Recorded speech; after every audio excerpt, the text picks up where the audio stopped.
Guild Wars 2 has just revealed their 4th expansion, which is called Secrets of the Obscure. And you can check out the trailer here, but I'm just going to be going over the features. So, August 22nd is the launch date. So that's less than 2 months from now, which is great because one of the biggest issues with Guild Wars 2 has been the content droughts, and in an MMO, the most important thing is the community. So that's going to be very good, but also because of the more frequent expansions, they're going to be cheaper in price. So before they were $30 and now they're going to be 25 with Secrets of the Obscure. So that's going to be, continuing to be the most bang for your buck MMO out there. But what features or content are they going to be adding to Secrets of the Obscure? So there's going to be a new story, obviously, new maps, but these maps are going to be very vertical. So the sky scale and the griffin are going to be very important, and they're adding a new sky scale acquisition method. So that's going to allow it, because it's one of the hardest things to obtain in the game right now, and it's not really needed, but it probably will be very important in the new expansion. So it's going to be easier to get probably as well, but they're going to add new masteries as well. So you can interact with the updrafts and ley lines. So before you could only do that when you were gliding, because it was like Heart of Thorns and then Path of Fire, which is the next expansion with like mounts, and those two didn't really mesh with each other. Now Heart of Thorns and Path of Fire masteries are going to interact with each other, and it's going to probably allow you to do a lot more stuff around maps. So it's gonna add more content to the new expansion, but also to older expansions as well, essentially. And there's gonna be new masteries for other stuff for the new content. And there's also going to be a new Fractal of the Mists, which is the dungeons in the game. And there's going to be 2 new strikes, which is kind of like the raids or like story raids of the game. So as of today, there is a new Fractal out, but there's also going to be a new Fractal out in 2 months, right? So strike missions, Fractals, and there's going to be challenge modes to those as well, which adds a lot of replayability. Now, combat in the new expansion is going to also be reworked quite a bit. So they're going to add a new mastery called Weapon Master Training, which is going to be really interesting because essentially when you get an elite spec, they're not adding any new elite specs, right? So that before, people really wanted those for the new content, is to play their class in a different way.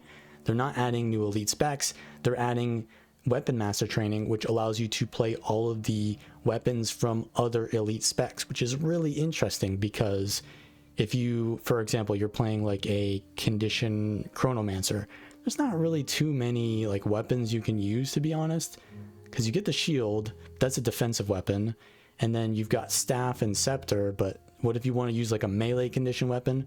Well, now you can, because you can use the axe from the Mirage, and that'll give you a lot more mobility, which chronomancers kind of lacked before.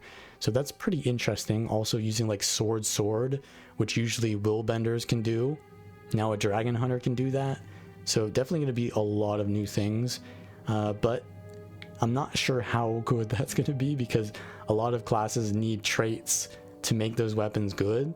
Like for example, Deadeyes. If you're going to try to use a Daredevil with a rifle, well then you don't have Malice, and then you don't have Stealth on Dodge to use your Death's Judgment. So I think in a lot of cases it'll be not very relevant, but in others it can create a lot of cool new playstyles. So we'll see about that. Also, they don't say anything about whether this is going to be enabled in PvP. I assume it will be, but it's called a mastery, and usually masteries don't affect PvP, so we'll see if that's actually relevant, because that would make balancing a lot easier if it's only in PvE, but we don't really know for now. But yeah, for example, Guardians can use longbows, sword offhand, axe main hand, you get the idea. But also, they're going to be adding new weapons. So all core classes are going to gain access to a new weapon in general. So Guardians are going to get pistols, Revenants are going to get scepters, Warriors are going to get staff.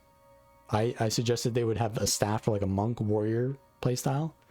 And then Engineer's Shortbow, Ranger Mace, Thief Axe, sounds pretty cool. Elementalist Pistol, I don't know how they're going to use that. Mesmer Rifle, that sounds also pretty weird. Necromancer's Sword, I kind of like that idea. Necromancers with swords, yeah, there's a lot of cool necromancer-y sword skins in the game. So those are also going to apply to all elite specializations. So even though there's no new elite specializations, you can see that there's a lot of theory crafting available to the new content. And they're also going to be doing a rework to runes.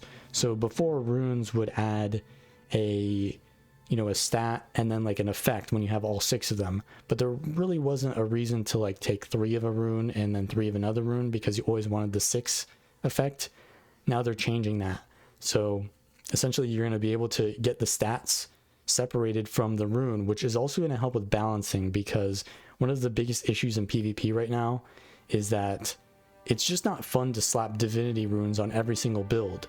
So now you're going to be able to take the effect of one rune and the stats of something else. They're essentially separating that, and then they're going to add relics, which is like another 6 stat bonus of runes, which you get baseline basically once you get to level 60.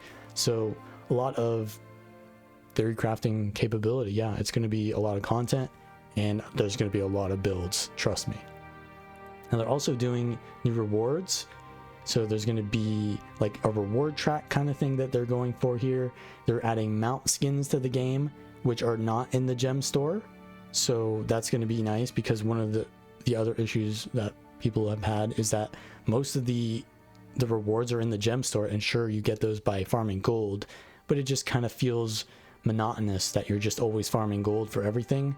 So having specific quest lines to go for specific rewards feels a lot more meaningful, because in Guild Wars 1 you had a lot more of that. Like if you wanted to get a specific skin, you go do a specific event, and sure, it's nice that you're allowed to do whatever you want, but when freedom is too free, then people just do what is optimal, and then they all just end up doing the same thing anyways.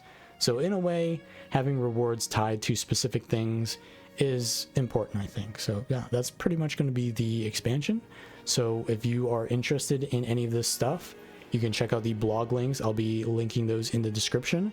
And if you want to buy the expansion, you can of course use my referral link, which will also be linked in the description of this video. And if you're interested in more content on the expansion, then subscribe, and I will see you all next time.